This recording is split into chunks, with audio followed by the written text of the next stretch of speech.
Habituellement, je me tiens là, sur cette scène, et je dirige l'orchestre du collège, car je suis professeur de musique. Mais ce soir, je vais vous parler de mes activités nocturnes en matière de sciences, et comment elles m'ont mené à un laboratoire de recherche en cancérologie, et à ce grand pas en avant. Ces 8 dernières années, j'ai eu l'immense plaisir de collaborer avec des scientifiques brillants et dévoués. Ils avaient l'esprit ouvert et nous avions un rêve commun. À l'avenir, les enfants n'auraient plus à souffrir de cancer, ni des terribles effets secondaires des médicaments ou radiations toxiques. Parce que nous croyons qu'il devait y avoir une bien meilleure solution. Il doit y en avoir une, et nous l'avons peut-être trouvée.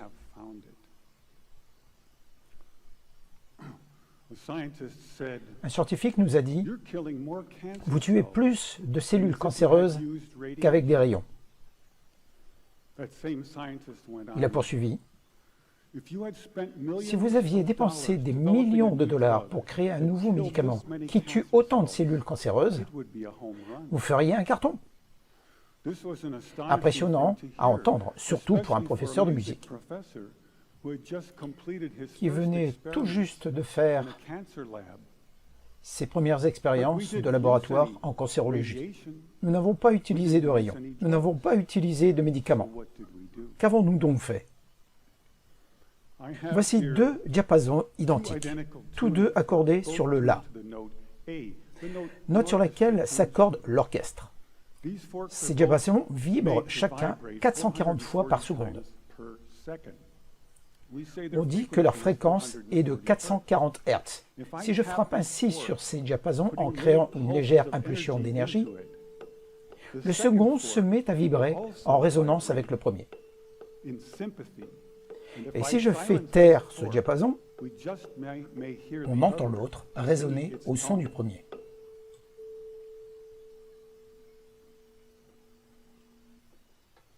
Ainsi, je provoque une vibration qui résonne dans le deuxième diapason, parce qu'ils sont tous deux accordés exactement sur la même fréquence. Nous sommes nombreux à avoir vu sur Internet ce chanteur qui a, par sa puissante voix, brisé des verres en cristal. Si vous l'observez attentivement, vous verrez qu'il tape d'abord le verre du doigt, puis il écoute. Le verre vibre, ainsi à sa fréquence naturelle. Puis il prend une inspiration et chante fortement une longue note. Il provoque une vibration en résonance dans le verre en cristal. La vibration s'intensifie de plus en plus, jusqu'à ce que le verre vole en éclats. À l'autre extrême, nous avons ce pont géant en acier et en béton. Le pont suspendu de Tocama, dans l'État du Washington. Des voitures, des camions et des bus y circulent tous les jours. Malheureusement, là où fut construit ce pont, soufflait un vent régulier. Et un beau jour, le vent a provoqué une légère vibration dans le pont, à peine perceptible. Mais la fréquence de cette vibration était identique à celle d'une partie du pont. Et les vibrations se sont amplifiées, jusqu'à l'effondrement du pont dans le fleuve.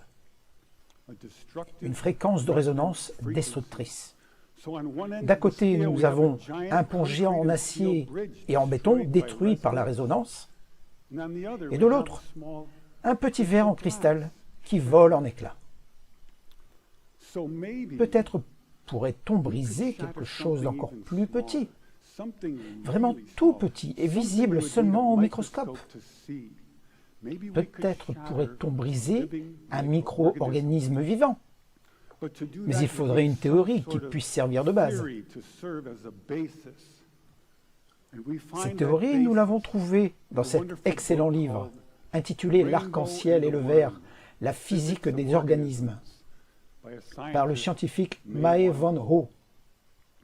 Ce livre insiste sur le fait que Les cellules et organismes vivants sont des cristaux liquides,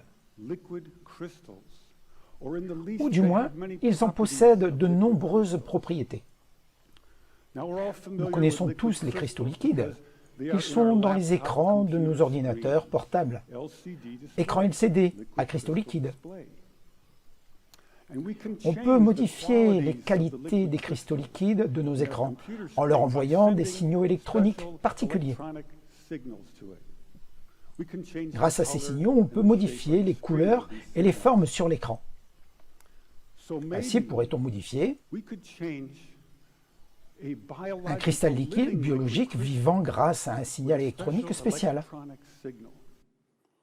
Et pour ce faire, il nous faudrait un appareil. On a consulté la base de données des brevets américains. On y a trouvé cette invention par le docteur James Barr d'Albuquerque au Nouveau-Mexique. C'est un appareil de thérapie par fréquence de résonance. Il sert à provoquer une vibration par résonance dans une cellule ou un organisme vivant. Cet appareil comporte deux aspects importants. Le premier est son antenne très spéciale. On prend une sphère creuse en verre, on la vide de son air et on la remplit d'hélium. Et lorsqu'on y envoie nos signaux électroniques, l'hélium s'allume comme une lumière fluorescente. Un gaz électrifié se nomme plasma. On appelle donc ça une antenne plasma. Cette antenne possède de multiples propriétés, spécialement adaptées à ce travail. Le deuxième aspect important de l'invention du Dr Barr, c'est que l'appareil émet constamment des pulsations par intermittence. C'est très important parce que quand on fait des recherches sur les effets des ondes électromagnétiques sur les cellules et organismes vivants, si le signal est émis en permanence, on risque de chauffer ces cellules. Or, la chaleur détruit sans discrimination. Nous ne voulons pas ça, nous voulons une destruction ciblée. Ainsi, nous n'avons pas à nous soucier de la chaleur. Allons maintenant au laboratoire de biologie. Nous emmenons l'appareil du Dr Barr. Et nous commençons à rechercher au microscope la fréquence capable de pulvériser un micro-organisme vivant. Nous employons une méthode pour contrôler l'appareil du Dr Barr. Une commande de fréquence d'entrée. Si je mets, disons, 100 Hz, on va obtenir 100 pulsations par seconde. Si on met 200 Hz, on aura 200 pulsations. On recherche à présent la fréquence magique. Et on commence avec 100 Hz. On regarde au microscope pour voir ce qui se passe quelque chose. On observe pendant 5 minutes. Rien ne se passe. Alors on essaie 101 Hz. On observe au microscope pendant 5 minutes et toujours rien. Alors on essaie 102, 103 et ainsi de suite. Durant 15 mois, on essaie des centaines et des centaines de fréquences, voire des milliers, jusqu'à ce qu'on trouve enfin la combinaison magique. Il faut en fait deux fréquences d'entrée, une basse, une haute. Et la fréquence la plus haute doit être 11 fois la fréquence la plus basse. En musique, on appelle cela la 11e d'harmonique. En ajoutant la 11e harmonique, on commence à détruire les micro-organismes, comme un verre en cristal. Voici les premières vidéos. Nous les avons montrées à nos collègues du département de biologie. Ils n'avaient jamais vu ça auparavant. Il semblait s'agir d'un nouveau phénomène. Ces organismes se désintègrent sous l'effet de nos signaux électroniques. Voici un organisme inoffensif, tout gentil, un petit blépharisme. Normalement, il nage très vite. Mais quand on choisit une fréquence à laquelle ils sont vulnérables, ils ralentissent, puis s'arrêtent. Et ils commencent à se désintégrer au bout de 3 minutes. On sait maintenant qu'on peut détruire un micro-organisme. Et on se demande Peut-on cibler un organisme spécifique avec une fréquence spécifique? Dans la vidéo suivante, on voit un grand organisme au centre, une paramécie, en train de se désintégrer. Et on voit nager tout autour un autre petit organisme qui, lui, est indemne. Avec de la chance, on va m'entendre commenter l'expérience en direct dans ce laboratoire bruyant. Peut-être voyez-vous cet effet de pyrotechnique. À droite de l'organisme présente ce gonflement. Passe par là un petit voisin qui se demande ce qui se passe. Il teste. Et on voit se former des gonflements sur le cadran gauche inférieur et dans le cadran gauche supérieur. La forme est en train de changer, puis l'explosion au sommet.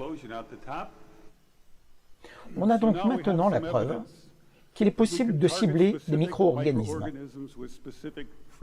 avec des fréquences spécifiques. On a filmé d'autres vidéos qui montrent la destruction de centaines de micro-organismes. À cette même époque, nous rencontrons un chercheur, un cancérologue, et on lui montre ces vidéos.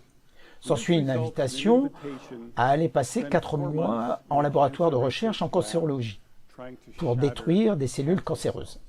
Voilà notre installation. On voit le microscope avec les cellules cancéreuses. Voilà le tube de plasma et mon petit boîtier de commande de fréquence. D'abord, on s'attaque au cancer du pancréas. Regardez bien cette diapositive. La suivante sera complètement différente. Une fois que nous traitons ces cellules, elles changent de forme et de taille. Et de sorte, des mini-cordes commencent à pousser sur le côté. On dirait des antennes. Je les appelle antennes bio ou antennes biologiques. C'est comme si les cellules cancéreuses tentent de se connecter à notre signal. C'est aussi le début d'un processus de destruction des cellules cancéreuses. On sait maintenant que le cancer est vulnérable aux fréquences comprises entre 100 000 et 300 000 Hz. Attaquons-nous maintenant à des cellules leucémiques. La cellule leucémique numéro 1 essaie de se multiplier en 2 cellules. Mais la nouvelle cellule est pulvérisée en douzaines de fragments qui se dispersent sur la diapositive. La cellule leucémique numéro 2 gonfle excessivement et meurt aussi. La cellule leucémique 3 essaie de créer une autre cellule cancéreuse. La nouvelle cellule est détruite et la cellule initiale meurt.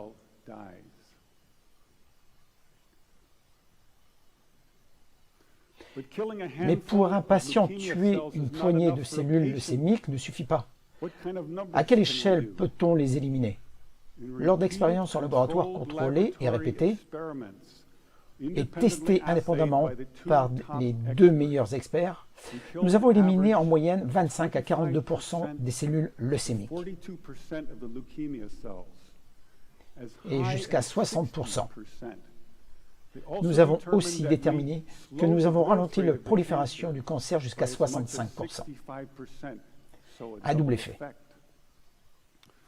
Et maintenant, attaquons des cellules cancéreuses ovariennes. La vue est moins agrandie.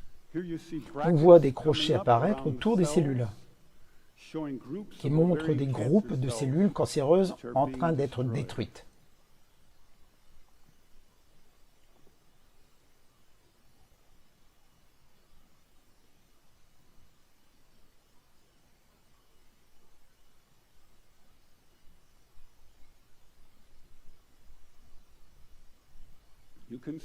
À la fin de la vidéo, on voit que de nombreuses cellules cancéreuses ovariennes ont été détruites. Attaquons-nous une nouvelle fois au cancer du pancréas. Au centre de l'écran se trouve un groupe de cellules cancéreuses pancréatiques, comme une microtumeur au microscope. On envoie les signaux électroniques et la tumeur rétrécit et se fragmente. Les cellules se déconnectent, elles se désagrègent, tout le contraire de la formation d'une tumeur. Et certaines des cellules sont détruites.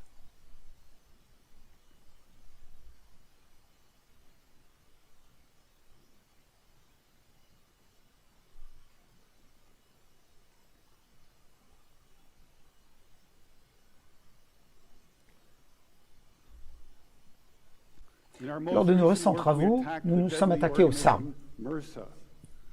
Le SARM est particulièrement dangereux parce qu'il résiste à beaucoup d'antibiotiques courants. Des milliers de personnes meurent chaque année du SARM. Les médicaments existent, mais leurs effets secondaires sont très toxiques. Nous avons constaté que nos signaux électroniques pouvaient éliminer la résistance antibiotique du SARM. Puis en ajoutant une petite quantité d'antibiotiques courants,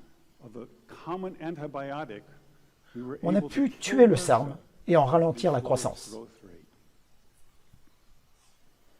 Depuis mes 17 ans, sur les bancs du lycée, je nourris cette double passion pour la musique et la science. Jamais je n'ai imaginé pouvoir réunir les deux dans un laboratoire de recherche sur le cancer. Je crois maintenant que les salles de traitement pour les enfants cancéreux seront bientôt bien différentes.